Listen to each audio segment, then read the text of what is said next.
There's a deep insecurity motivating a large portion of this. When he first announced that he's running for president, he said that he was worth, I think, $8.7 billion. And then a month later, when he formally filed, he said he was worth $10 billion. On one day in August in 2004, he had told me in the morning that he was worth $4 to $5 billion. And then when we talked about it later in the afternoon, he was worth less than $2 billion. When we litigated in around 2004 or so, at a time when he was telling me that he was worth $5 to $6 billion, his own bankers thought he was worth $788 million.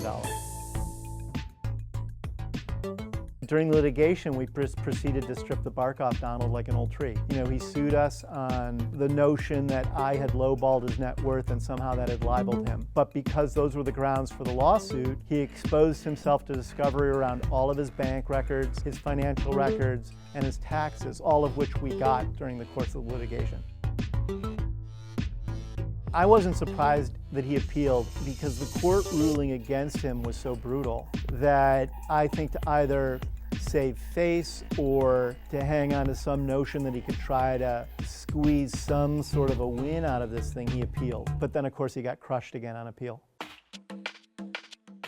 He'll say Tim O'Brien was a lunatic, the litigation was garbage, that his bankers didn't have access to all of his assets. They only saw part of what he had.